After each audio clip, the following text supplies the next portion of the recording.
Long days and pleasant nights. Thank you for joining me on this part 2 of the Titanic story. And in part 1, that was my first video, and please forgive me for details that I'd left out, information that I'd maybe forgot, or things that I've said that maybe wasn't correct. It being my first video, it's trial and error, testing things, experimenting, so please forgive me. But this video is when the Titanic is leaving Queenstown, Ireland, destined for her maiden voyage.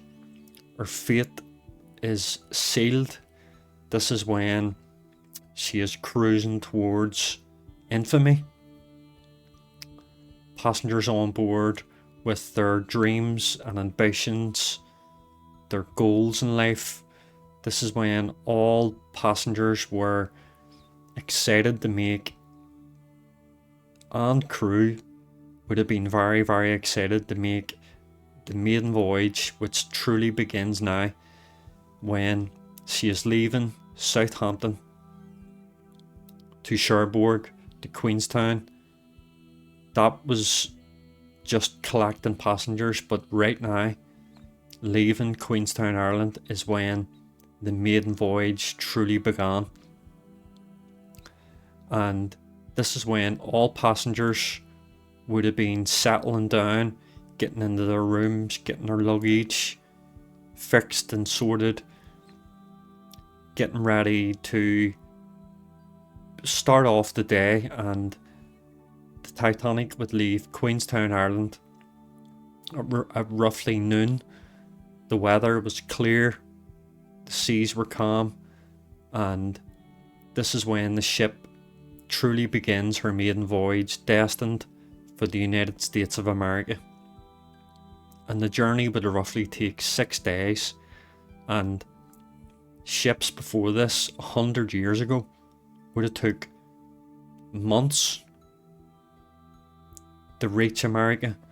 So this is something that many generations of families would have been used to. They would have been used to hearing family members who had travelled across the Atlantic Ocean to reach America for a new life, a new beginning. And the Titanic had 2,200 roughly on board, approximately. They don't know the exact number due to the way passengers were catalogued on board. Passengers would have missed their boat and they still would have been logged on as being on board. Passengers would have been able to sneak on board. There was passengers that were on board that weren't logged at all. So this is something that was quite common at the time. So roughly, including crew, 2,200 were on board. So that was the 11th of April 1912, and here in Europe, that probably sounds weird to people from America that are watching me saying, here in Europe we say the day, the month and the year, unlike in America you guys say the month, the day and the year. So it would be April 11th, but here in Ireland we say the 11th of April. So if you do hear me saying the day first, that's something that always confuses me about America, that they say the month, the day and the year, but we say the day, the month and the year. So I don't know why that happens in America, but it's pure pedantic. But this was the 11th of April 1912 when the Titanic was leaving Queenstown, Ireland, heading for the United States of America. And as I said, first day nothing really happened. Passengers would have been beginning to play music, third, second and first class. Borons would have been played, violins, harps, many different musical instruments would have been played. People would have been really excited to reach America. Like, this is where the journey begins, and we have new lives, and this is the largest moving object on Earth, 882 feet long, a huge steel and wood bound together that is cruising at 21 knots. It just must have been an amazing thing to experience, that you're on this largest moving object on Earth heading towards America for a new life, a new beginning. It just must have been a magical feeling. But as I said, nothing really happened the first day. And then on the second day, the 12th of April, so the next day, the Titanic has been one day at sea. This is the second day that the Titanic was making very good speed, and she was making roughly about 21 knots, and all her boilers weren't lit. She had 6 big boiler rooms and only 5 of the boiler rooms were lit. So this is sort of proof that the Titanic wasn't trying to break any speed records or trying to achieve any medals or anything. That she wasn't trying to reach the paper or the front page that she was the fastest ship, because all her boilers weren't lit, but she was making roughly about 21 knots, and nothing really happened on the second day, the April 12th, or the 12th of April. That the only thing to note is that Captain Smith was receiving many different messages from other ships congratulating him on his command. Messages like, "Congratulations on your maiden voyage, Titanic. Next stop, America. Good luck." All messages like that. But he did receive one message. It wasn't an official warning, but it was a warning that there was ice, and Captain Smith made note of it. And nothing really happened on the second day, and passengers were doing their same thing, excited, walking around the ship, seeing this amazing ship. But one thing that did happen was that Thomas Andrews did get a bit homesick, and this does make him much more relatable, because if you're Irish or you love visiting Ireland, the chef of the ship would actually make Thomas Andrews some soda bread. And this is soda bread. Soda bread is something that is gold dust in Ireland. This is the best bread that has ever been made, and whoever made it was a genius. But this bread is very special in Ireland, and Thomas Andrews, feeling homesick, was baked this bread on the 12th of April, and this was to make him feel more at home instead of sailing away from home. And it must have been sad for Thomas Andrews to be turning his back on his motherland, or his Ireland. And Ireland is very beautiful, so we can see why Thomas Andrews felt better after eating this soda bread, because anyone would feel better after eating soda bread. So that was the 12th of April 1912. As I said, nothing really happened. Very mundane. And so that was April 12th. So on the 13th of April, on this day, this would probably be the most eventful day from the maiden voyage, that This was the day when the Titanic was making great speed, and it actually covered more distance on this day than any other day. And she was roughly doing 22 knots, about 26 miles per hour, 27, and all her boilers weren't even lit. So this shows you the type of speed that the Titanic was able to achieve, and it was extraordinary for the time. And passengers on board actually started to say that they were going to arrive in New York a day earlier, and arriving a day earlier doesn't mean that you actually get off board, you're onto the pier and you're in America. A day earlier means that there was a lightship in Southampton and a lightship in New York, and when you reached a lightship, that's when your journey began, and when your journey ended, when you reached these lightships. There was a fire on board from Southampton, from when the Titanic was in Southampton until this point. There was a fire in one of the coal bunkers on the starboard side, and this is something that was very common for the time, and it was called spontaneous combustion. And spontaneous combustion happened when coal was confined in an area that had high temperature, and this was something that was very normal. Consider it like a pet. This fire was like a pet, that it was something that was very common, and you welcomed it. You didn't ignore it, but you embraced this fire with skill and technique. And the way they would approach these fires is that instead of trying to douse the flames and put out the fire, they would literally have to physically dig out the coal, the fresh coal that hadn't ignited, the coal that had not burned yet.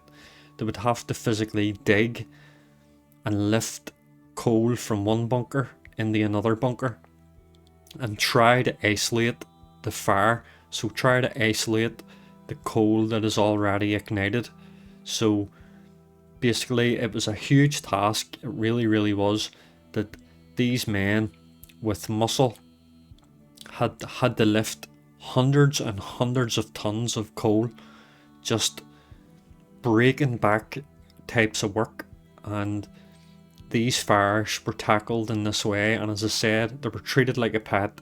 It was completely normal, but it did present danger if it wasn't embraced. That if these fires were ignored, they could cause metal on board to twist and bend and flex, which you don't want.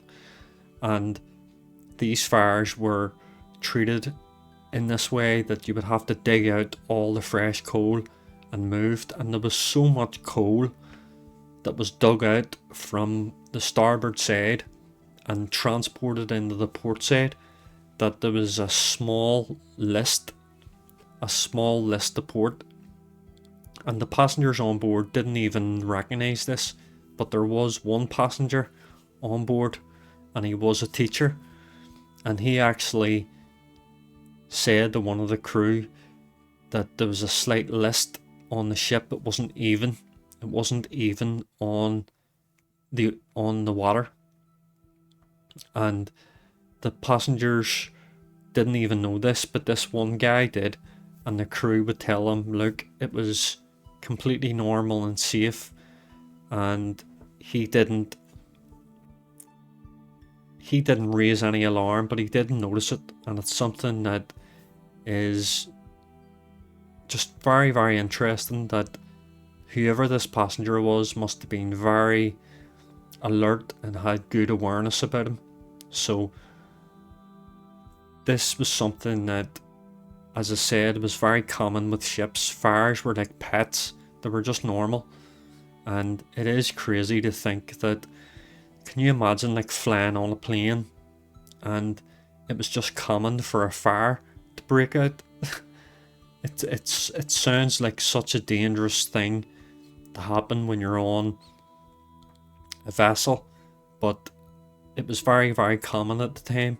So this was something that was noted on board, and as I said, no passengers really recognised that this had happened, and just very, very interesting. And the very last thing to happen on this day, which was probably the most serious thing to happen on this day, the 13th of April, was the Marconi system. The Marconi, or the SOS system, it would malfunction and it would break, and Harold Bride and Jack Phillips, who were operating this system, it was maritime law, and in the Marconi manual it insists that if the Marconi system breaks or has a fault, do not try to fix it. You understand? Don't go in there and... Don't touch it! Alright! There! Do not try to fix it. Move over to your emergency Marconi system. And the emergency Marconi system would have not as much range, like a tenth of the range. So the Marconi system had the range, this Morse code machine had roughly a range of 800 to 1000 miles of distance, and the emergency system had roughly about 100 or 200 miles of range. And Harold Bride, who was a bit of a nerd when it came to, he was like your modern day nerd, and he, although it was instructed not to fix this machine, he stayed up all night and working into the morning of April the 14th, and he stayed up the whole night to repair this machine. And the main reason why was that first class passengers were sending messages from the Marconi system to Cape Race, and Cape Race was a centre that received all these Morse messages, all these Marconi system messages, and the passengers were sending messages from the ship to land, and they were saying messages like, "I'm loving the Titanic journey, I can't wait to see you, I love you." Messages like the way you would get in text messages now, or like emails, just common general chatter. And this is the reason why Harold Bride and Jack Phillips wanted to fix the machine, because they had this big backlog of messages that were coming in, and they were getting tips from some of the passengers. They were getting some extra money for sending these messages, so they did have incentive to repair this machine. And if they had not have stayed up and repaired this machine, the consequences would have been tremendous. The Titanic wouldn't have been able to send out the messages which were about to happen on this day, the 14th of April. And as I said, Jack Phillips stayed up all night just trying to repair this machine. He was like pulling his hair out, but he eventually got it fixed and had it back online again. And I just cannot imagine what would have happened if this machine hadn't been operated. And that was the final day of April the 13th, and we're about to start in on April the 14th. So this was April the 14th on a Sunday morning, and there was church services being held on this day, and Captain Smith did want to have a lifeboat drill, but the Titanic was making such great speed that Captain Smith didn't want to switch off all the boilers and stop the ship, because the ship had to be stopped in order to do a lifeboat drill. And this is something that all these wee details are just adding up to seal the Titanic's fate. And if the Titanic had stopped at this point to do the drill, that it possibly could have avoided disaster. But Captain Smith decided just continue on and will not do a lifeboat drill, because they'd already done a lifeboat drill in Belfast and a lifeboat drill in Southampton, and the lifeboat drill went perfectly and smooth. There was no issues. So Captain Smith had this false sense of security around the lifeboat drill. So he decided to continue on at full steam, but all the boilers still weren't lit. Boiler room 1 still wasn't lit yet. So that shows you that the Titanic was truly a power machine, a complete powerhouse. That if all the boilers had been lit, it might have actually avoided disaster by moving past, or actually becoming so fast that it might have sailed by the disaster. But on this day, April the 14th, around noon, this is when the Titanic would receive many ice warnings. This was the most ice warnings that she had received since her maiden voyage. And she received 6 messages, 6 independent messages, which were all logged. But as I said, the day previously, Jack Phillips and Harold Braid, them not having the Marconi operating, that there was a huge backlog of messages, so they were even more busy with sending messages out from passengers and also receiving messages from other vessels warning them. But this is one thing to consider, that within these warnings, one of the most said statements within the messages was, "It is absolutely clear." It is like a sea of glass. It is clear the sea for miles. So they didn't see the dangers that were ahead, because they had thought, well, if we have the men in the crow's nest and observers watching out at sea, and it's super clear, that we're going to be able to see these icebergs well before that they present any danger. But this was another false sense of security, which was something that in hindsight should have been really considered, but it wasn't. And that was the first group of warnings, and one of the most warnings was from a ship called the Mabasa.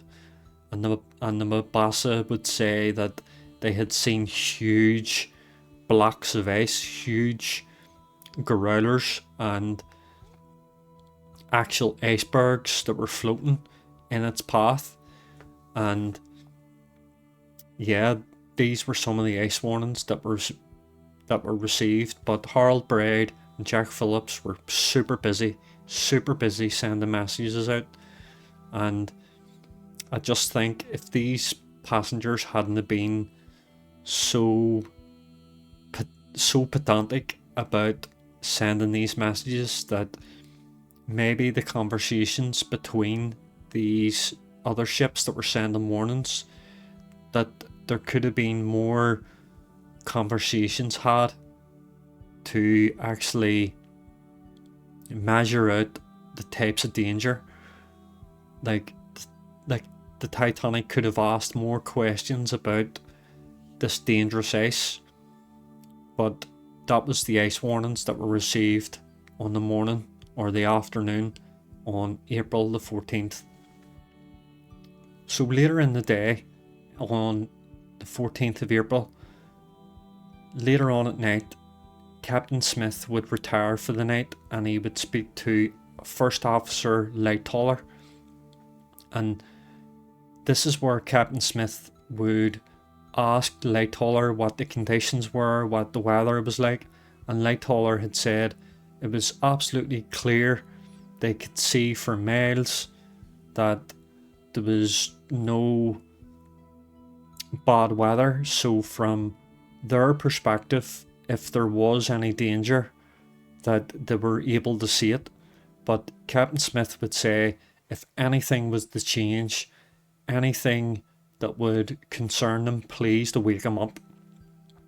And this is round about the time Lightoller would also retire for the night, and Second Officer Murdoch would be on watch, and he also said the same, that the weather was perfect and clear and calm.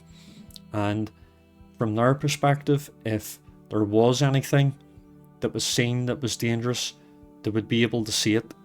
And the crow's nest were up and ready, and they were alert and watchful.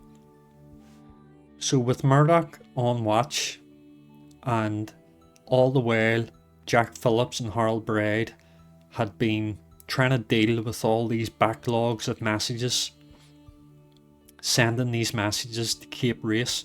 And one thing that you need to understand about the Marconi system and Cape Race is that the further away something is, the louder you had to turn the headset up.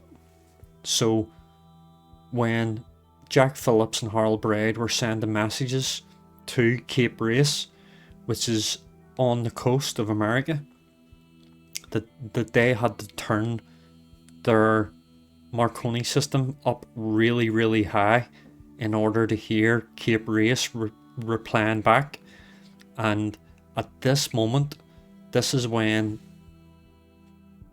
the Californian, the image you see here, this ship, the Californian, the USS Californian was a steamship that was nearby, and it would also message about an ice warning. And this message came through so loud because, as I said, this Marconi system was turned up really, really loud in order to hear Cape Race, which was 1,000 miles away, or 1,000 miles away or more, that they had to turn their system all the way up loud.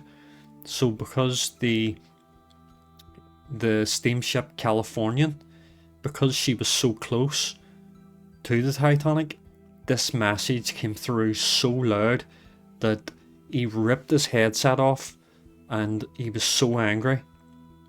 But another thing you have to remember is that Jack Phillips had been up all night to try and repair this Marconi system, and then he had been spending all this time trying to deal with these messages that were being sent by the passengers, and also communicating with Cape Race.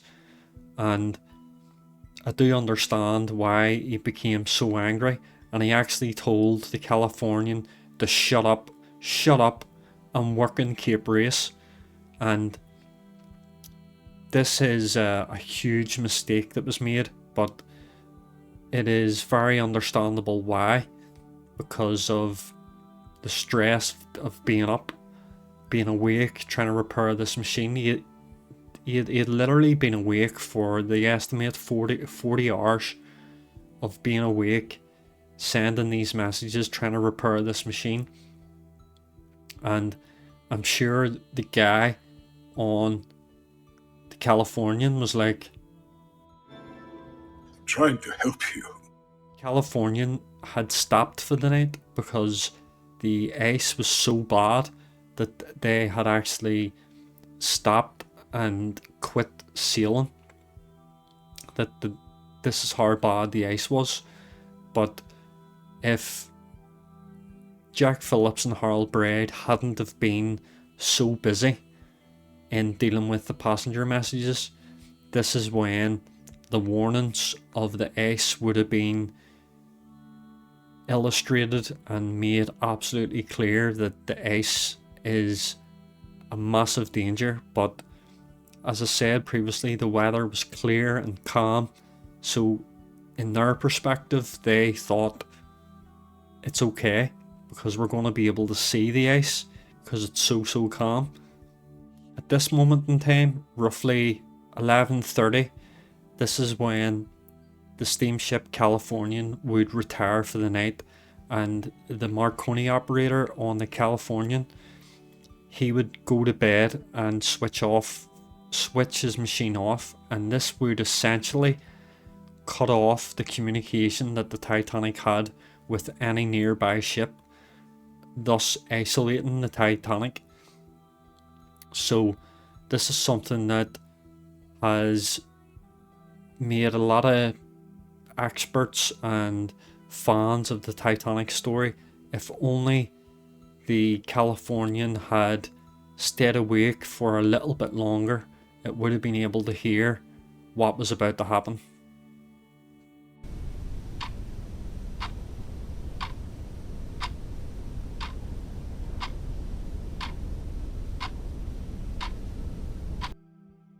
And it was almost 11:40 p.m, almost at midnight, when two men in the crow's nest, Frederick Fleet, had seen something.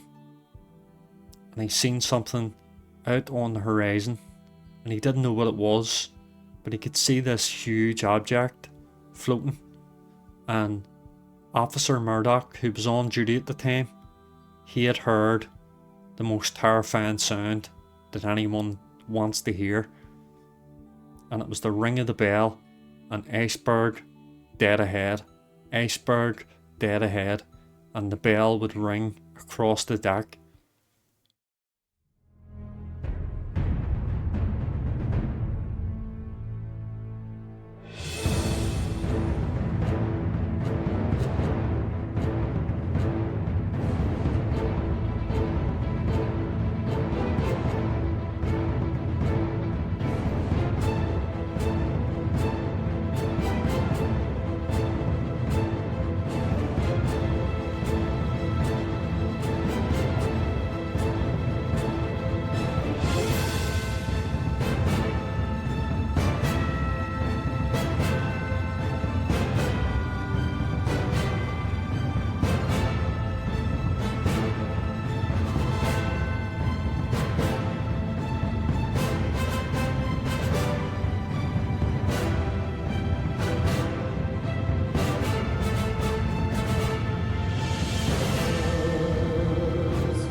Around this time, when the Iceberg was spotted, the Titanic was doing roughly 21-22 knots, and people have wondered why the Titanic didn't reduce her speed or change course in any way because of these ice warnings. And the reason why was because the visibility was so clear that the observers, Frederick Fleet, were able to spot this iceberg long before it presented any danger. But there was something that was occurring that night which still occurs and affects ships to this day, and it's a mirage. And this mirage, I'll show you an image here, is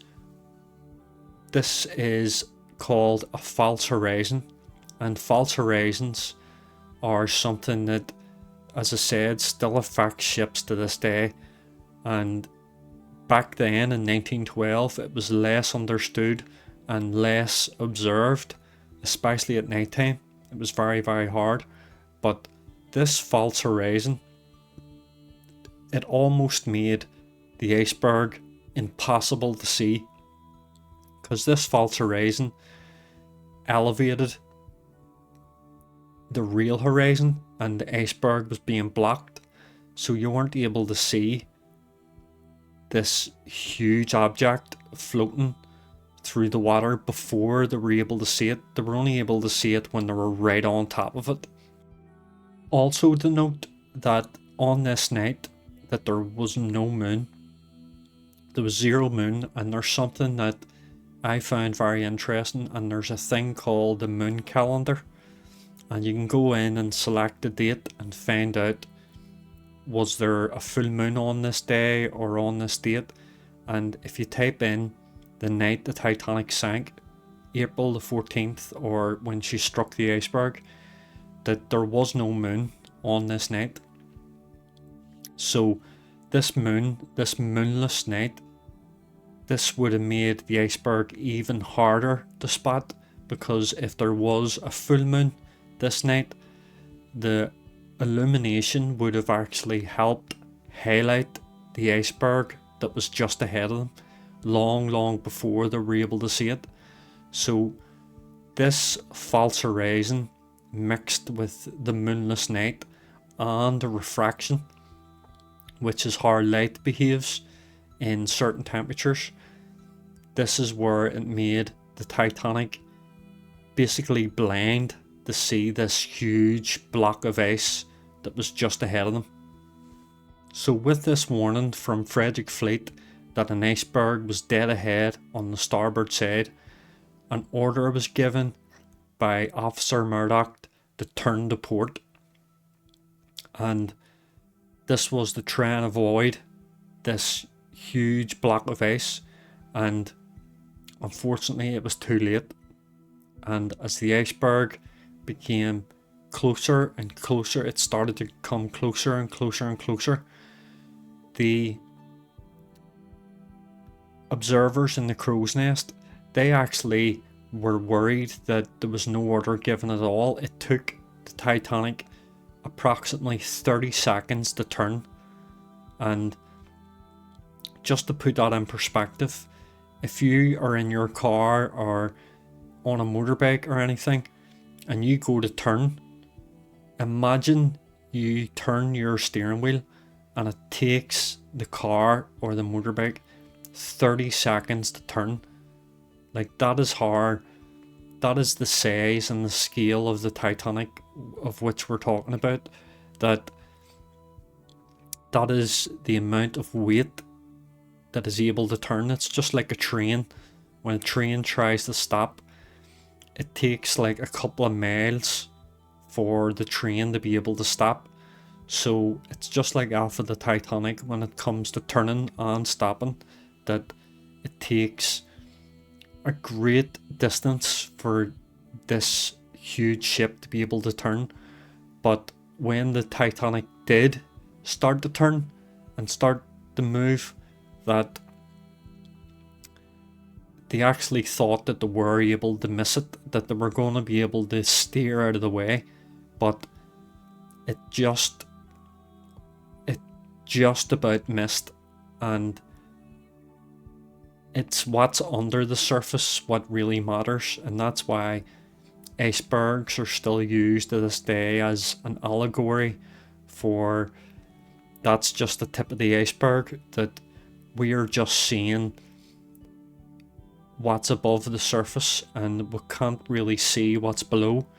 And they do suspect that the iceberg was even larger underneath the surface, and because it was too late, the Titanic struck the iceberg on the starboard side and it moved along about 300 feet, and it didn't actually puncture the steel.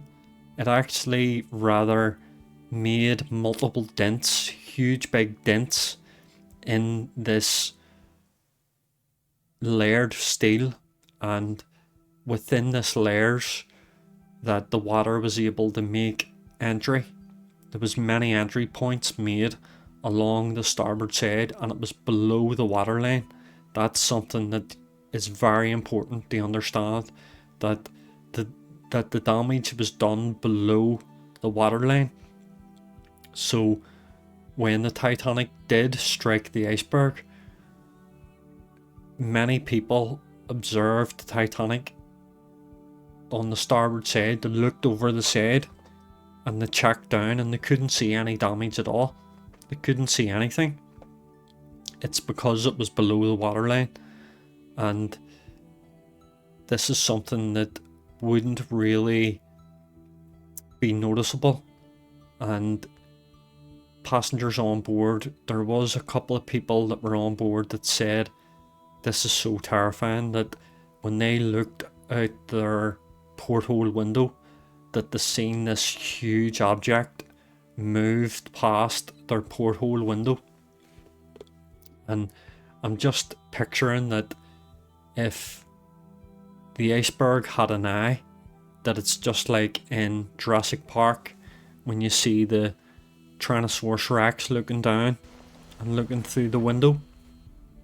If the iceberg had eyes, that you would have seen this big somber eye looking through the porthole, moving across.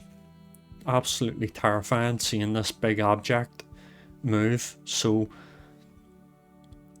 also passengers did say that ice had actually fell onto the upper deck, that the ice had crashed over the deck, and this shows you how massive this iceberg must have been, that ice was able to fall on board.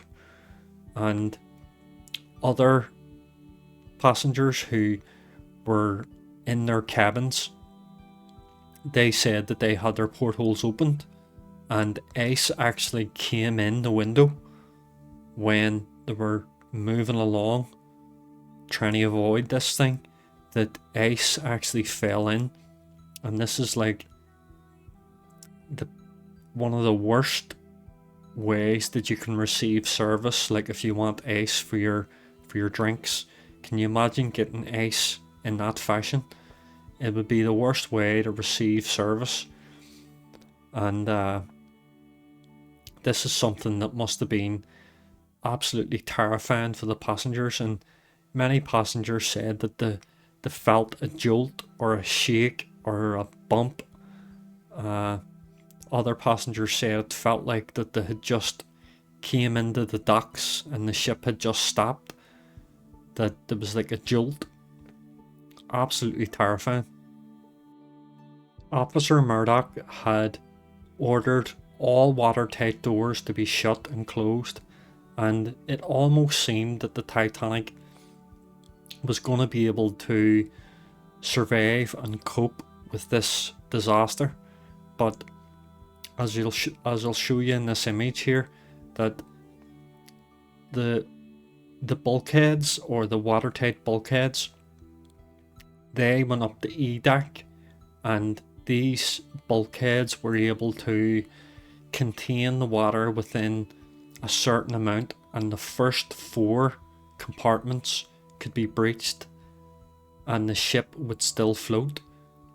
But with 6 damaged, it was absolutely impossible for the ship to cope with this types of damage, and the water just began to fill up these compartments. And when all 4 were filled up, this is when the Titanic would start to sink from the bow first, and when the bow of the ship began to go lower and lower, that the watertight bulkheads would begin to spill over. The water would begin to spill over the tops of the bulkheads. And why didn't the bulkheads continue on all the way up to the upper deck? And the reason why was they didn't want to compromise passengers inside their rooms. They didn't want this big huge sheet of metal that had been dividing. It didn't want to divide the whole deck up into these small compartments, that you wanted luxury. And this wouldn't have been a luxurious way to sail on the ship with these huge big steel walls inside your room.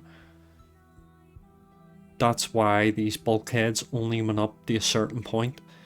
And when the water began to fill up within these areas, the water was spilling over at such a fast rate that Thomas Andrews, when he was warned and Captain Smith was woken up, Captain Smith was told that the ship had struck ice and that Thomas Andrews would send men down to survey and observe the damage.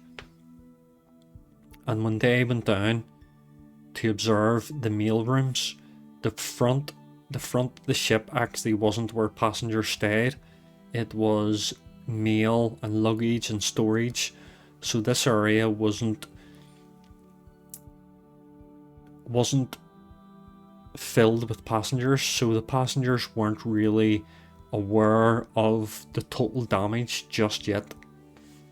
Thomas Andrews, he decided to inspect the damage and sent men down throughout the ship, and he would get reports from boiler room 6 that the leaks were coming in and the water was starting to fill up boiler room number 6.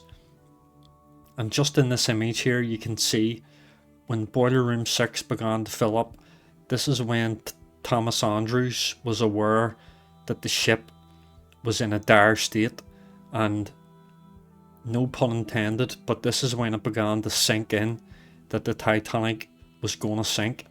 And Mr. Andrews made it absolutely clear to Captain Smith, this ship is going to sink. And it was roughly about 12:15, 12:20 when the order was given to wake up all the passengers on board, wake up as much people as you possibly can, let them know that there's an emergency and to come out onto the deck.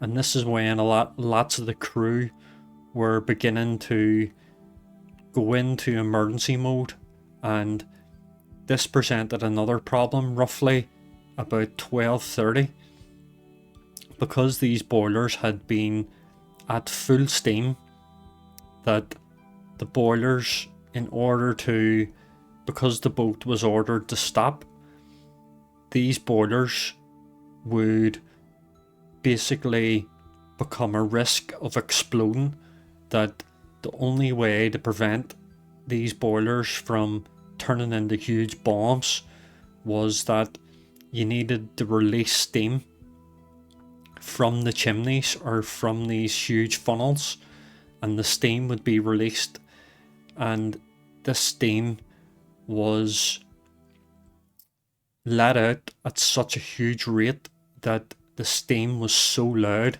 that the crew on board actually couldn't even communicate.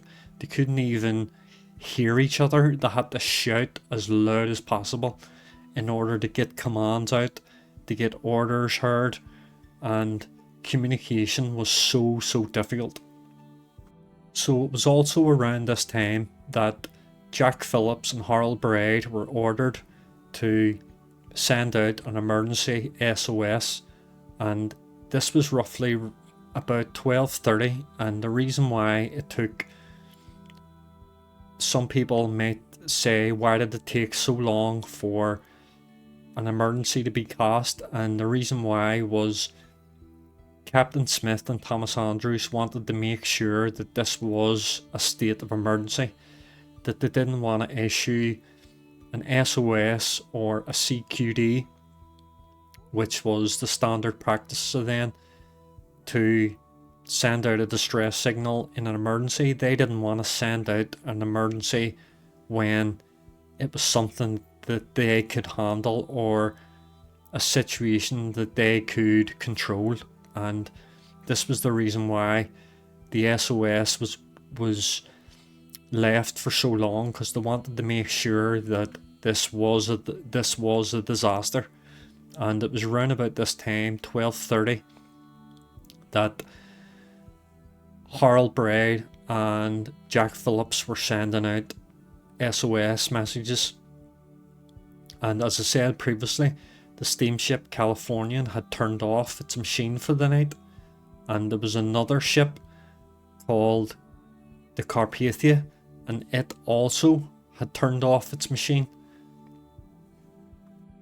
So with the Carpathia being offline and not broadcasting or anything, Harold Cottam, who was the radio operator or the Marconi operator on the Carpathia, he was meant to be off duty, but this guy was a nerd, your modern day equivalent of a nerd, that enjoyed listening to chatter within the transmissions and the broadcasts that ships would send out. He was a bit of a geek, so he enjoyed listening in to conversations, and he was the guy to turn on the machine just if it could have been divine intervention, which I believe it was some sort of divine intervention, that he had been given this desire to turn on the Marconi system, and he had heard the broadcasting and the transmission of the CQD SOS MGY from the Titanic.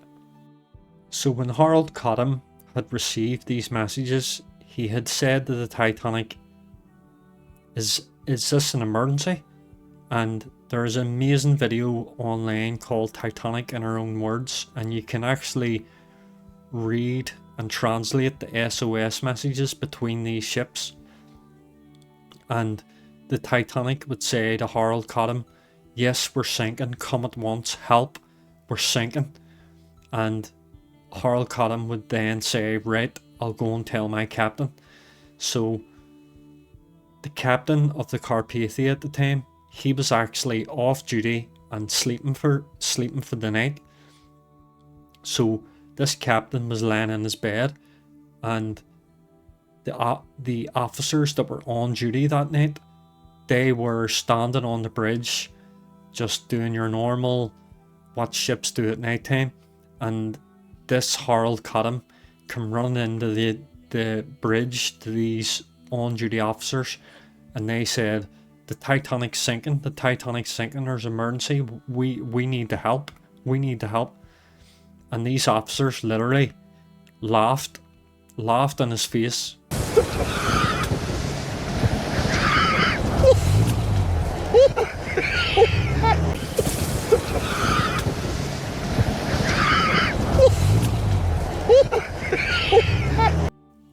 And they said to him, the Titanic isn't sinking.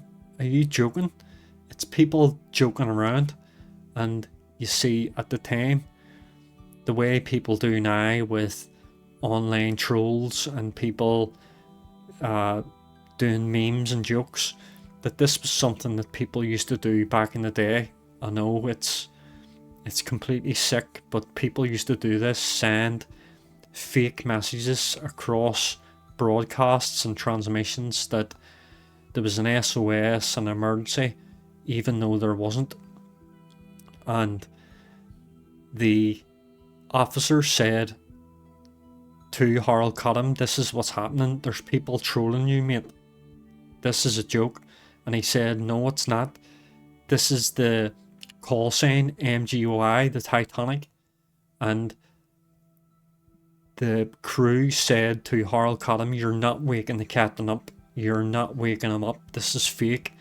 And Harold Cottam, being an absolute chad of what he is, ran into the captain's quarters and bust in the captain's door, just was like, yeah, get in.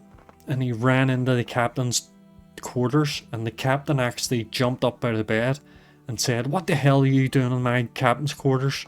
Do you not know I'm the captain? That you need to give me respect? And Harold Cottam had taken out the piece of paper and said to the captain, the Titanic's sinking, the Titanic needs help, SOS, CQD, they need help. And the captain couldn't believe it. The captain looked at the page and said, right, okay, tell the Titanic that we're coming at full steam ahead, tell them that we're coming, that we're going to help. And this is where Harold Cottam would become an absolute chad because of doing this, and the Carpathia could only roughly do about 15 or 16 knots, and the Carpathia was over 4 hours away, and the Carpathia would eventually max out her engines and would roughly do the say about 17 or 18 knots, and that was the engines nearly going to explode or going to break. And the Carpathia was on her way, and Harold Cottam had sent a message back to Jack Phillips and Harold Braid saying, we're on the way, we're on the way. And then on the Titanic, Jack Phillips and Harold Braid would inform Captain Smith that the Carpathia is on the way and she's coming to help. And when the Titanic was in her dire need of help, they knew that a ship was on the way at least. So around when the Carpathia was on her way and making her heading towards the Titanic, this was about 12:40, so this was about 1 hour after the Titanic had struck the iceberg, and this is when the Titanic passengers started to notice that the Titanic was sinking from the bow forward, that the ship was beginning to sink. And this is when Thomas Andrews informed the captain that the Titanic would probably have 1 hour, that the Titanic would have roughly 2 hours, maybe 3 hours to survive in the water. So the Carpathia wasn't going to be able to make it to the Titanic before she sank, but it was going to be able to at least arrive after the sinking. So this was about 1 hour later at 12:40 a.m. and at 12:40 a.m. this is when some of the crew had noticed in the distance, roughly about 10 to 12 nautical miles away, that they seen a mystery ship on the horizon away in the distance. And this is the Californian, and this is the ship that tried to warn the Titanic of icebergs in that vicinity. But as I said previously, the Marconi operator had turned off for the night, and there was crew that were on board the Californian that were on watch, and they were awake, and they could see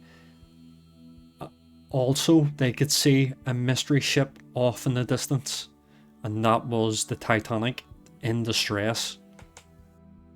So around this time, 12:40, 12:45, this is when the first distress rockets were fired, and they were trying to get visuals on this mystery ship to try and give some sort of signal that they were in distress. And also the crew wanted to use the Morse lamp, and the Morse lamp was this huge big lamp that could send a Morse code, very similar to the Morse code Marconi system, but this was done through light flashes. And this is when the Titanic began to send Morse lamp messages to this mystery ship, and they were unsure what this mystery ship was. They thought it might have been a really old steamer or an old vessel that didn't have any Marconi systems, and it didn't have any other form of communication on board. But the Titanic thought that they must have a Morse lamp. And this is when the Carpathia, and as I said previously, this mirage effect, this false horizon, this is where this mirage would also affect the signaling of the Morse lamp. So the Carpathia would have been on board looking out in the distance going, what the hell is, I can't really see. So their vision would have been blocked and obscured, and their signals wouldn't have been interpreted the way they were being sent. So all this time, underneath, inside the Titanic in boiler room number 5, as I was saying, that these bulkheads, water was being able to spill over back and back and back. That in boiler room number 5, this is when the water had filled up the boiler room so much that in boiler room 5, the men that were inside trying to keep this water back. And remember, all the watertight doors are down, so in their minds they think that this water is being contained. And this is where in boiler room 5 the walls began to bend and flex and almost scream out in agony, trying to hold back this water. And there's a really amazing clip I'm going to show of this wall giving way, and this is what would have happened inside boiler room number 5. The pressure makes the very metal begin to scream.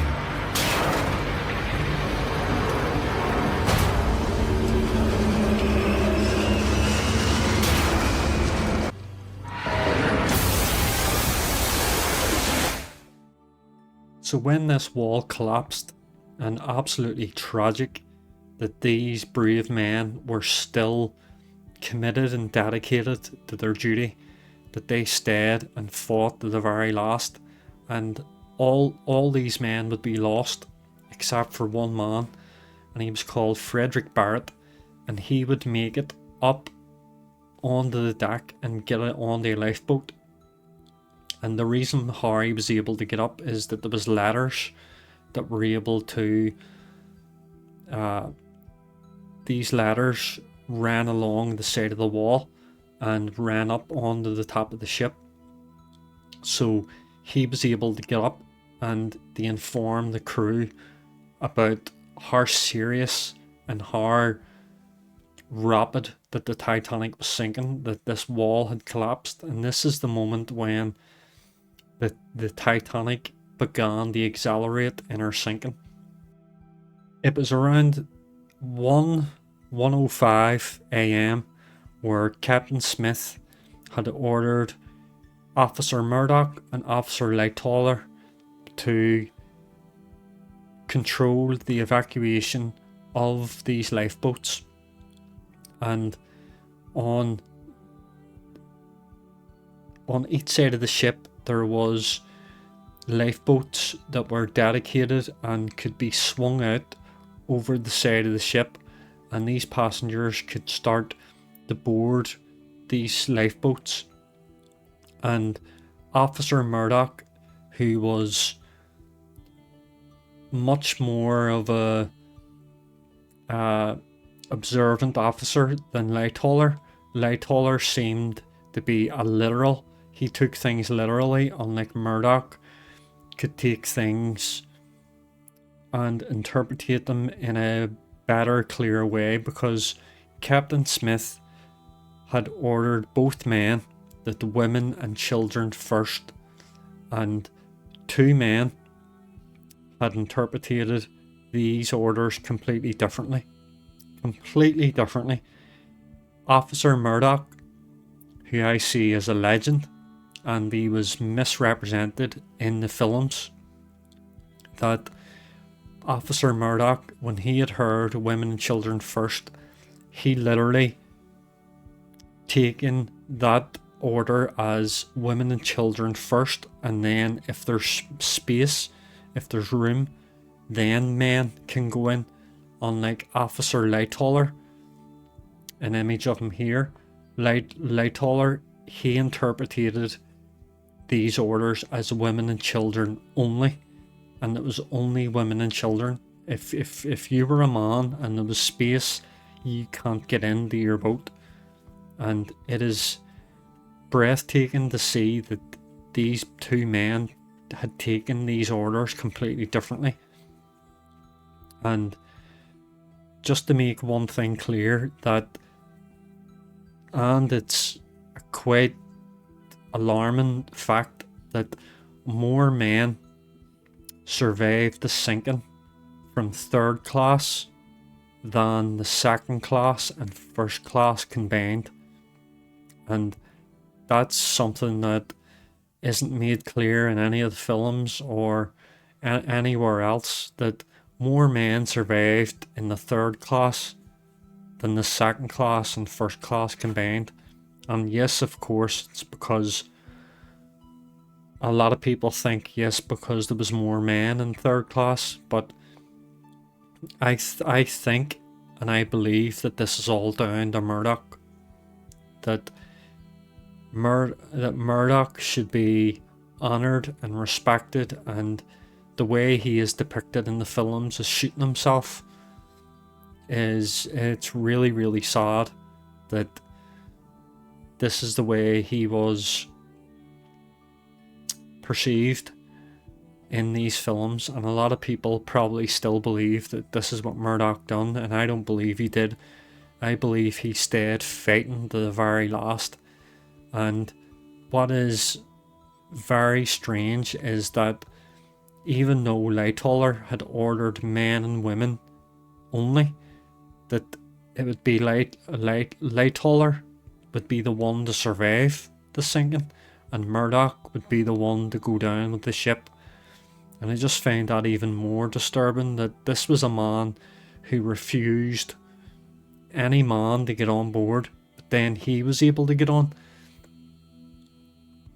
And this is something that's very disturbing when you go into the sinking, that on two ends of the ship, starboard and port side, on the starboard side and the port side were two completely different ways of interpreting an order, and this would have huge effects on the survival rate.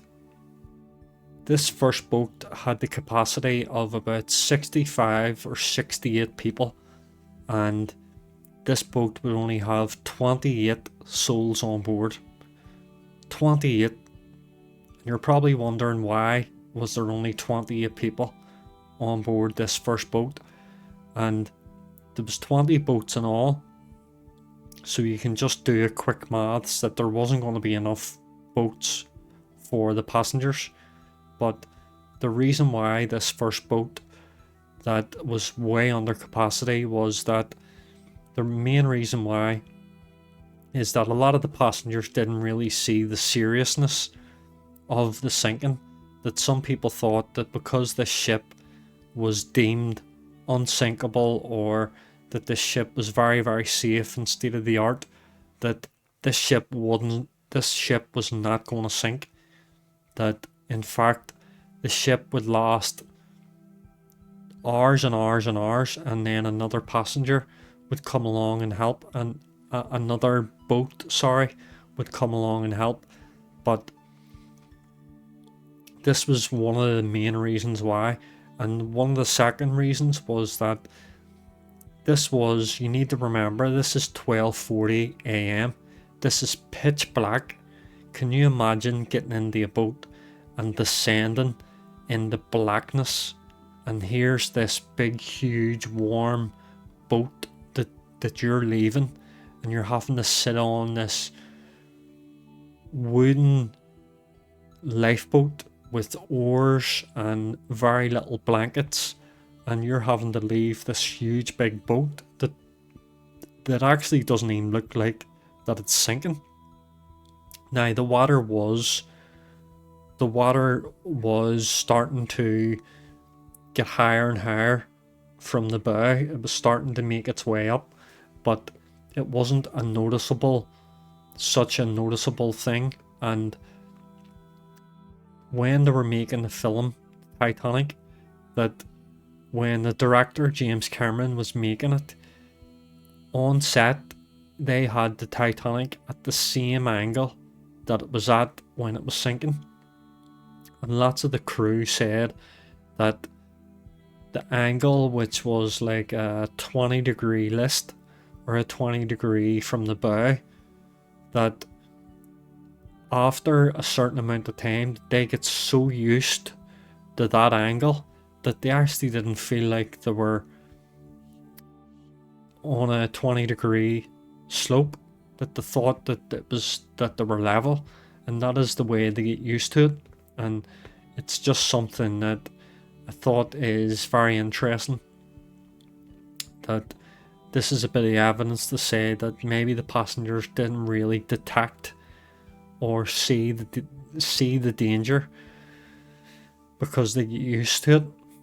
And this first lifeboat was launched roughly about 12:45, and it was way under capacity. These rowboats were under capacity, and Captain Smith ordered that some of these boats should be filled up to the maximum. And one of the things that was done was down at the port side, I believe, that there was a gangway door that was opened to allow passengers that were still deep inside the boat to be able to get off and onto the boats in this fashion. And I'm just going to show you one of the videos here that shows you exactly what I mean by this gangway door that was opened. And this gangway door would be left open throughout the whole sinking, and it was something that is detrimental to the sinking, and it would accelerate the sinking even further. And just to put it into perspective, this gangway door, which was opened, would actually be larger in area than all the damage which was done upon the strike of the iceberg. So this gangway door was allowing more water into the ship, more access into the ship than all the damage combined that was done to the initial strike of the iceberg. So this was something that was very, very serious. But this also allowed the water to free flow into a big room, a huge room called the reception room, and this area would be filled up with water very, very, very quickly, rather than the slow entry of the water through the damage done on the starboard side. So this was the port side. And just to speak previously that the coal fire that had happened, and this list that had occurred, that this list, when this coal fire had been tackled, that this actually helped during the sinking, because the ship was able to sink at a level and even trim. And what I mean by that is that when a ship's sinking, a ship would usually lean in the direction of which is sinking, and you can see in some of the videos that the Titanic sinks at a slight angle and then it levels out. And this evening, this sort of balance was done because of the hundreds of tons of coal that was moved from the starboard side to the port side, and it's something that's very, very interesting. So all this time when the Titanic was evacuating passengers, loading up the lifeboats, the Titanic was still trying to send Morse lamp codes and firing rockets to signal this mystery ship on the horizon. And the Californian at the time was ordered by the captain to also send Morse lamps, send messages to this mystery ship, which was the Titanic. So the Californian was sending messages through its Morse lamp, but as I said, the atmospheric illusions that were happening, this optical illusion, which caused the false mirage, the false horizon, this was also hindering the Titanic's ability to view this messaging. But the Californian later in the inquiry did say that they seen rockets being fired, and I don't know why the captain didn't add everything together and see that this was a strange thing to happen, because in maritime law, you need to remember that in maritime law and practices, that when a ship was in distress or in a state of emergency, rockets had to be fired every 60 seconds. So every minute a rocket would be fired up into the air in order to send an alarm or a signal that they need help. But the Titanic was sending rockets off in 5-minute intervals. So I don't blame the captain for being slightly confused, and I don't know why the Titanic was launching rockets every 5 minutes, but the captain of the Californian, he believed that it were company signals, that these were the company signals of this mystery ship, that it was sending some sort of signaling that wasn't anything to do with the sinking. But if I was the captain of the Californian that night, I would have woken up my Marconi operator and asked this operator to send a message, a transmission over, that is everything okay. But obviously if the Marconi operator had have been woken up, that he would have been able to hear the transmissions of SOS, CQD, MGY, and these signals would have been heard by the Californian, but the Californian did not add everything together, and this is when the captain of the Californian just decided to go to bed, that it mustn't be an emergency. And this is something that is debated to this day, that is the Californian at fault? And yes and no, because as I said, the mirage effect was affecting the visions, and the signals that were being sent up were at 5-minute intervals rather than 1 minute. And it is a hard thing to pin the blame on this captain, and it's very, very unfortunate. So at this moment in time, it's about 1 AM, and roughly around about 1 AM, this is when the Titanic began to accelerate in her sinking, and it became noticeable that there was a terrible, terrible tragedy about to happen. That several lifeboats were already in the water, and people were beginning to row away from the boat. And with the loss of boiler room 5, and with this gangway door being opened, that the water was able to proceed into more spaces of the boat. And this is when the ship began to drop lower and lower and lower, and this is when people began to panic. And it was roughly about 1 hour and 20 minutes to go before the Titanic would snap in half and sink.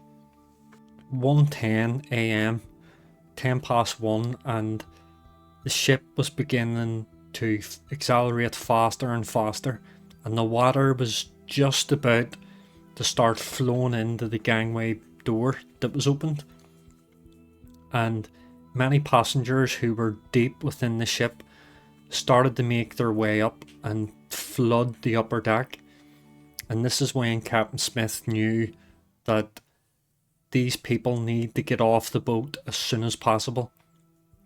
And these boats began to leave around about this time, the rest of the boats, and these boats would be filled as much as possible. And on the sides of the ship, Murdoch and Lightoller, as I said previously, they both interpreted the orders completely differently. And this is when the boats began to be filled with as much women and children and men as possible if you're on Murdoch's side. And in Lighthauler's side, some of the men were actually being told that on the other side they're allowing men on board, so men began to move over to the other side of the boat to get into the lifeboats as much as possible. At this point, in the Marconi room, Harold Braid and Jack Phillips were still working away, trying to give out signals, trying to request for help. Any assistance in any form would help. And you see, Jack Phillips and Harold Braid, they had a first-hand, observant view of the power of the Titanic. You see, the Marconi system operated with the more power a ship had, the more range a Marconi signal could be sent out. So when the Titanic was sinking further and further, it was getting weaker and weaker in its power, because, as I said, with these boiler rooms being filled up with water, the power was getting less and less and less. So they were able to see the power firsthand getting lower and lower. So when they were sending out a signal, their signal was getting weaker and weaker. So if, let's say, this is the signal, it was becoming less and less and less and less, and it was starting to become so weak that the signal wasn't even travelling 100 miles away. But all this time, when Jack Phillips and Harold Braid were trying to send messages out, there was still lots of messages coming in, because other ships in the area began to communicate with each other.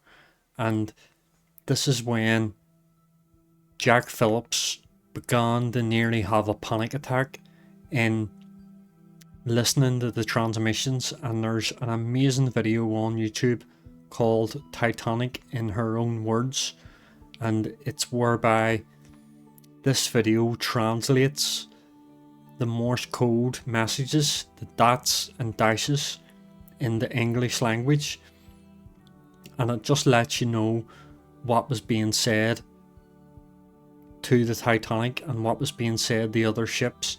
And it is mind-blowing that they were able to still work during this stressful situation. And I'm going to play the video now so you can hear what the communication was like. We have struck an iceberg. Tell Captain. Received. Okay. CQD. CQD. Baltic to Titanic. SOS. Baltic to Titanic. SOS. SOS. This is Titanic. This is Olympic. This is Titanic. This is Virginian. SOS. Calling Titanic. CQD. This is Virginian. CQD. Calling Titanic. This is Titanic. Cape Race to Virginia. SOS. Report to your captain. SOS. The Titanic has struck iceberg and requires immediate assistance. Received. Olympic to Titanic. CQD. SOS. Olympic to Titanic. This is Titanic. Carpathia to We Titanic. have struck an iceberg and are sinking. We are coming your way. SOS. Coming at full speed. CQD. Doing 15 knots. Received. Frankfurt to Titanic. Position. We are coming to you for 1.46. Olympic to Titanic. Titanic to Olympic. We are in collision with the berg. Sinking head down. Virginian calling Cape Race. For 1.46 north. Tell Titanic. 50. We are going to her assistance. 14 west. We are 170 miles north. Come soon as possible. Olympic to all stations. Virginian calling Cape Race. Olympic to all stations. This is Baltic. Stop talking. This is Baltic. Stop talking. Stop transmitting. Jamming. All stations stop talking. Isn't that insane? Just listening to that type of chatter, that how are you able to decipher a dot from a dash when there's so much communicating, so much going on? And the Olympic at the time, she was trying to send messages out to the Titanic to communicate directly, and this is when the Olympic would interject and tell all other transmissions to stop talking, and there's another video of that where you can hear all the different chatter, and the Olympic trying to, because the Olympic at the time, who was the Titanic's sister, she was actually making her way from New York back to Southampton, so she was on her way across the Atlantic, but she was hundreds and hundreds and hundreds of miles away, so she wasn't even able to come for assistance. But she did try and directly communicate with the Titanic, and I'll also play that video here so you can hear. Race. Olympic to all station. This is Baltic. Stop talking. This is Baltic. Stop talking. Stop transmitting. Jamming. All stations stop talking. This is Olympic calling Titanic. Titanic to Olympic. Captain says, get your boats ready. What is your position? Baltic to Coronia. Please tell Titanic. We are making towards her. We are 243 miles east of Titanic. Cape Race to Titanic. The Virginian is going to your assistance. Their position, 170 miles north of Titanic. Received. Titanic to... Also to note that during this time there was also another guy who was another mega chad, and he would actually survive the sinking, and he gave up his place on a lifeboat for another person, and he made it his own personal goal to make sure that when the Titanic sank, it sank with the least amount of alcohol possible, and he called him Charles Yoggin. And this guy, Charles, literally drank a full brewery full of, drank as much alcohol as possible, and he would actually survive the sinking from being in the water. Some say it's because of the alcohol content in his blood that he didn't suffer from hypothermia the way other people did. Other people say that it's a myth, that he only survived because he was able to get afloat on a piece of debris, and he was able to survive that way. But the fact is that he was able to survive in the water because he said, and this was his own words, that because he drank a brewery worth of alcohol and he survived the sinking. So that's something that is worth mentioning and just an amazing story. So it was about 1:35 a.m. and this is when the Titanic began to further accelerate in her sinking, and the water was able to push its way through, fill its way into the reception room through the gangway door, but it was also able to access an area on the ship called Scotland Road. And Scotland Road was this long corridor that ran all the way through the ship, and it was designed for easy access for the passengers, but also convenience, and this allowed the water further entryways, and this is where the ship began to list heavily to port because of this mass amount of water. And this is when the water was able to flood into even more areas of the ship, and the ship now has just over 1 hour left before she sinks. This is when the passengers began to truly panic and order began to be lost on board, and this is when crew members and officers began to draw their pistols. Yes, some of the officers were armed, and the White Star Line did not issue firearms to officers, but officers did bring them on board, and these officers were able to re-establish order on board by using these guns, because the crew members were worried that these passengers were going to swamp the remaining lifeboats, and many of these lifeboats were full of women and children. So can you imagine the panic? And this has happened before on previous sinkings, that lifeboats were rushed by panicked passengers and many more people died because of this surge of panic. And you don't want a frantic evacuation. You want people to be as calm as possible and order to be established. So this was the main reason why officers on board were forced to draw their sidearms and to at least show the passengers that they were serious. And many survivors that lived to tell the tale did say that they could hear shots being fired.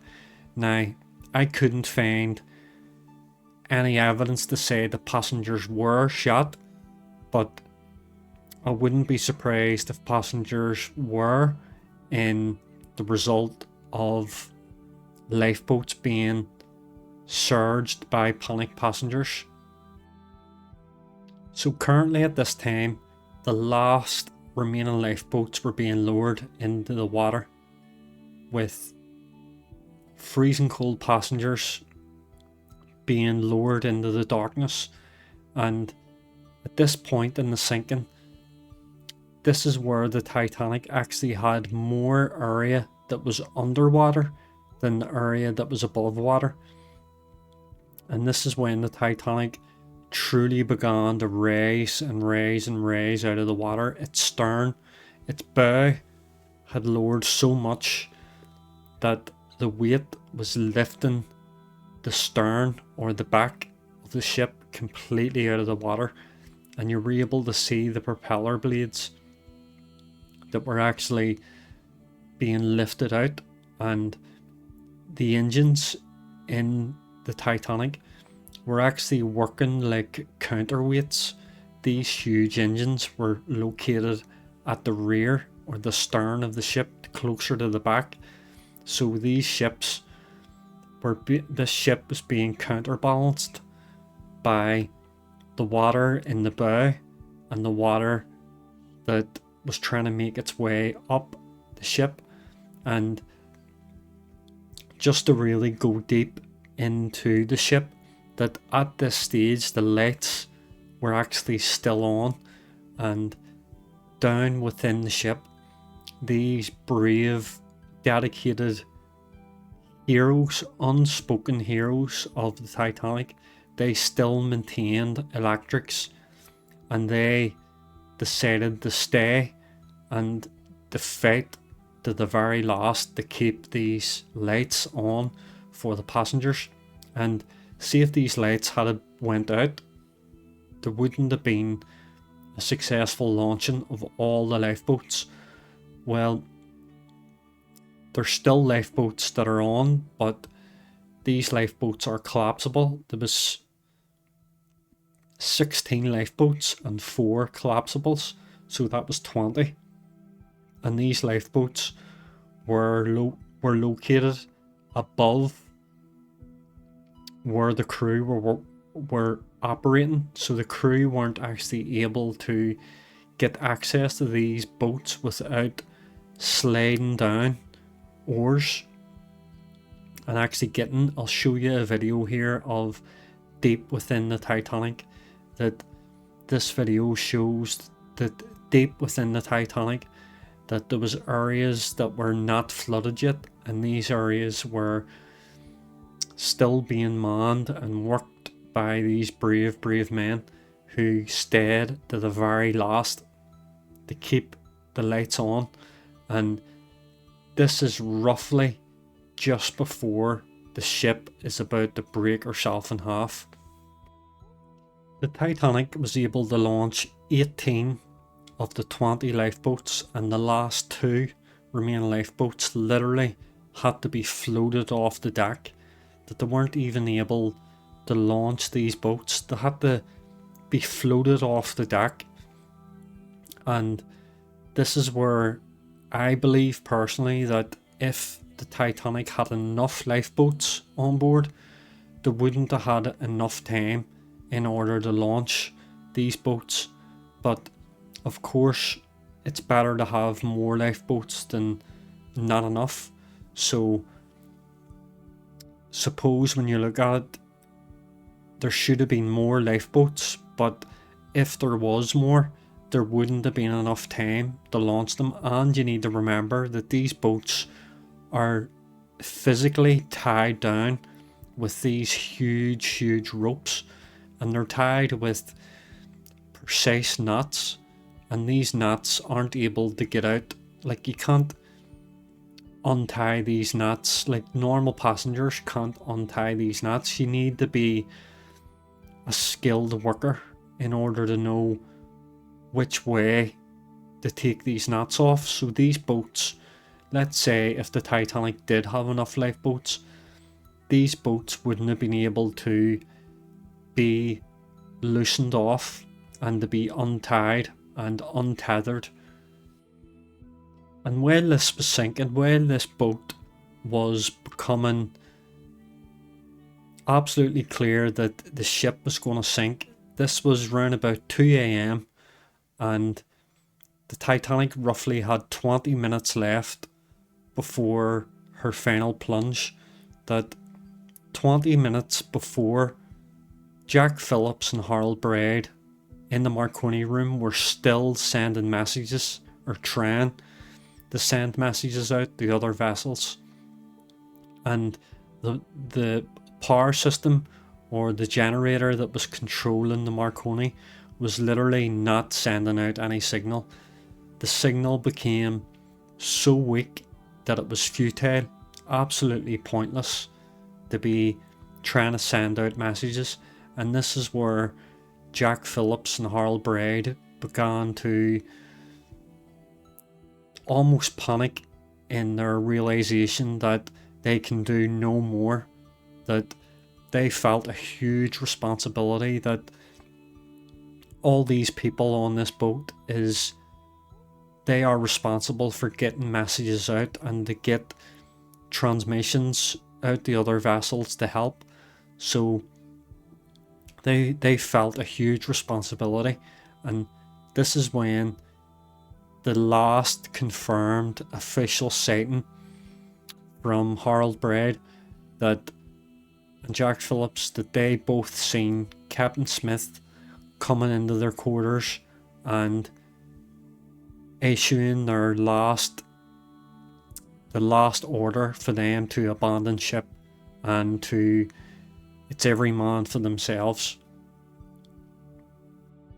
Harold Braid actually put his life jacket on and looked over at Jack Phillips, who was sitting there in a daze. They both didn't even have their life jackets on yet, and it was about 15 minutes before the Titanic would sink. And it's just amazing that these two men didn't even have their life jackets on, and Harold Braid physically had to put a life jacket on Jack Phillips, and Jack Phillips actually still remained at his Marconi machine, still trying to send out a message to other ships, even though it was pointless. And Harold Braid began to put his life jacket on, and during this time, when Harold Braid was trying to convince Jack to leave, another passenger actually came into the room and began to try to steal Jack Phillips's life jacket off his back, and he didn't even realise he was still in such a daze, and both men had to try and resist and to get this guy to stop. And I believe they actually had to physically knock this guy out, like it was like some sort of bout in the middle of this amazing tragic event, that they had to try to get this guy to stop trying to steal his life jacket. Around about 2:05 a.m, the Titanic roughly has 15 minutes left before she sinks.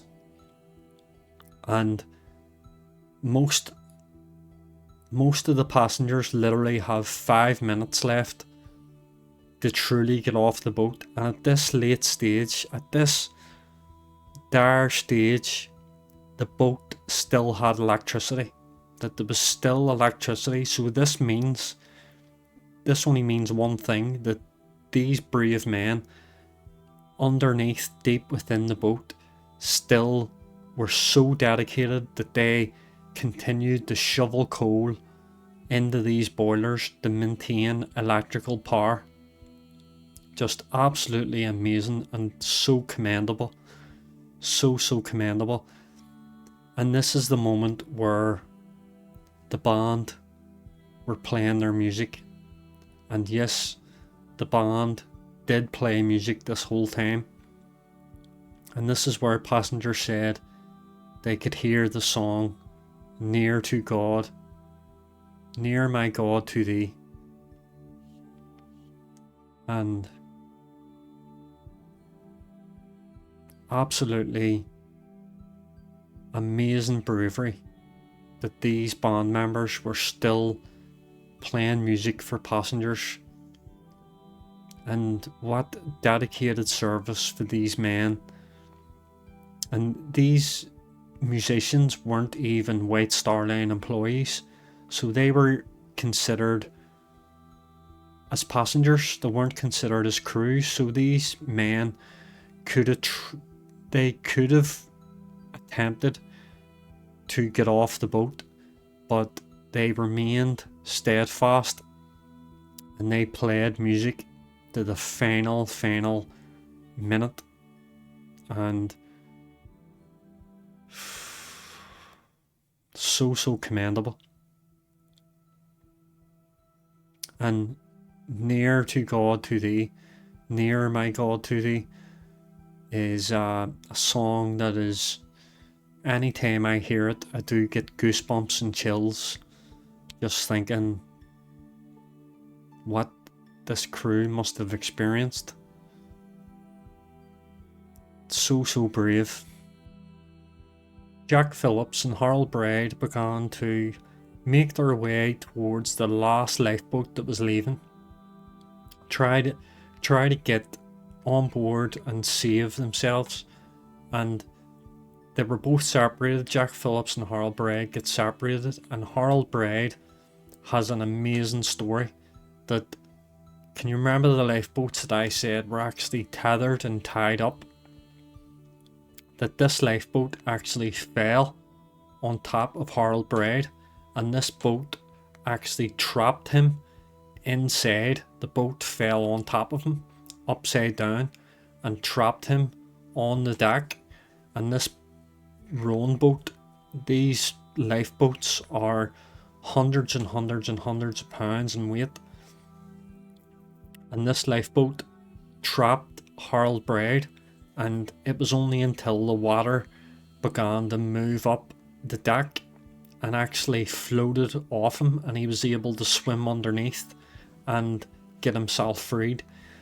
And some of these videos shows you how far the Titanic has gone underwater, and this is when the first funnel or the chimneys begin to snap and break.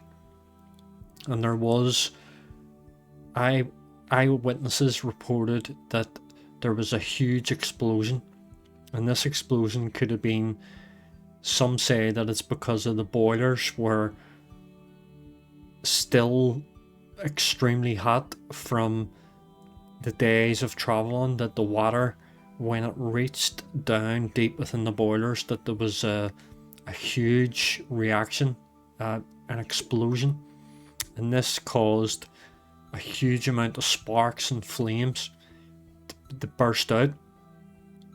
And this is when the Titanic, its last stages, this was roughly about 2:15 a.m. and this is when the grand staircase, the roof cracked and began to suck water down in, and even passengers were sucked down and in, and there was a passenger who held on to a rail, and he said that he actually could feel being sucked down in. Now it was either the suction was the boilers, the big chimneys, or the grand staircase. So in the film, when you see the grand staircase exploding, that possibly could be the effect that was witnessed. And this is roughly around the time when the Titanic began to get so, the bow began to get so low into the water, the stern began to raise up higher and higher and higher, and then it happened. The Titanic would snap in half. And this is also why the Titanic is such a famous story, because this is such a violent way for a ship to sink, that the Titanic fought to the very last. She fought to her last breath, trying to keep her passengers alive, that she actually had to break her own back in order to fight to the end. And it is a tribute to the builders and a tribute to Thomas Andrews, that he really did build an amazing ship, that this ship fought to the very last, fought to the end. A great testament. And when the Titanic did split in half, this is where all the cables, all the electric cables were completely severed, and everything went completely black. You wouldn't have been able to see anything. And this is when the true terrifying visuals of the sinking would have been at its worst. That when it went black, then the emergency lighting turned on, the emergency generator was activated, and these are little lights in case of an emergency, which this is even worse than an emergency. This is a tragedy, that during this time when she did snap in half, the Titanic was still attached to her stern in some ways. There was the hull plating where the fracture occurred, some plating was still attached.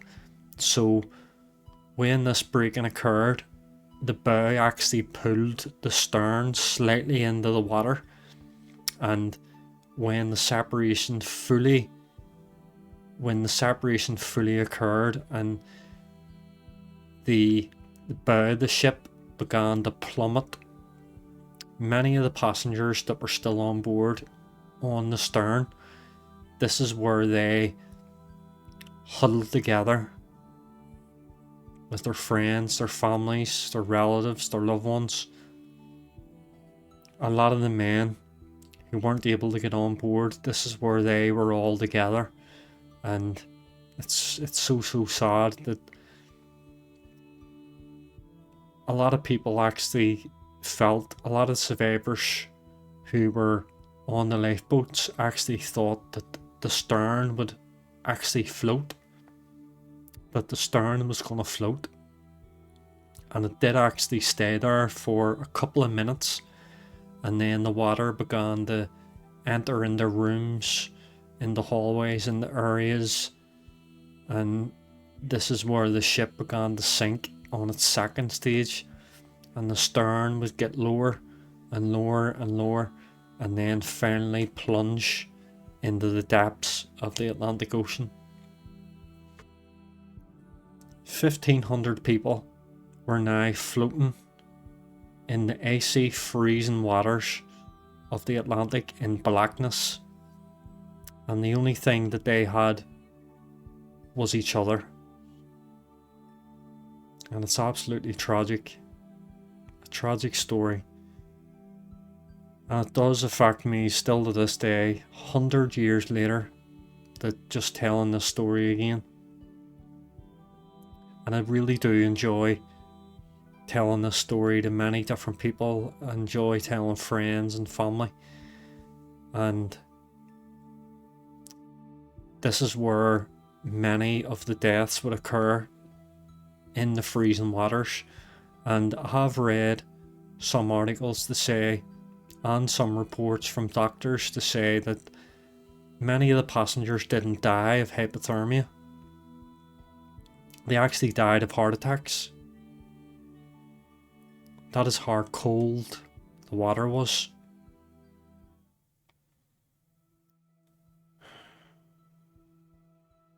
I still get chills thinking about those people. That it must have been horrible just to be stuck in this terrible problem of this big beautiful ship sinking, and you're underneath starlight and just empty desert of water. It's literally a desert of water, and you have no help. You've nothing around you apart from other people screaming, and it must have been a horrible sight. And many of these lifeboats that were still on the water, there was some lifeboats that did try to turn around and to help the survivors, and one of these boats was Molly Brown, and Molly Brown had the courage to stand up to the crew and to say that they're going back, but it was made clear that these passengers would probably tip the boat in a panic to try and get on board, which probably would have happened. And I really don't know if you could do anything to help. And all this time, the Carpathia was on her way, and that was the only hope really that the lifeboats had, that this boat was on its way, and the Carpathia would reach the survivors on the lifeboats and spend hours and hours trying to take up survivors. And I just wanted to make this video on the sinking of the Titanic, and I can do a dedicated video on to other vessels, but I just wanted to focus on the sinking of the Titanic. And I just want to thank you so much for watching. I want to thank everyone for subscribing and liking this story, and I really hope it did do it justice. I just hope that you out there had got some information maybe you didn't know, and there's much more videos out there that are way better than mine. I'm doing it in my own way because I'm from Belfast. And I did say previously in the first part that I have my own paranormal ghost story from the Nomadic. When we did a tour, me and my partner, we did a tour of the boat, and I am going to make a dedicated video just talking about that paranormal experience and the Nomadic. And I do want to do a video on the Olympic and all the boats, the Britannic also. And this is a subject that is very dear to me, very dear to many of you, and I'm going to still continue making videos, so just keep an eye out for that Nomadic one. It's going to be out soon. So before I go, I do want to say thank you so much for watching. Thank you very, very much, and I'll see you in the next video. Thanks. God bless. God bless.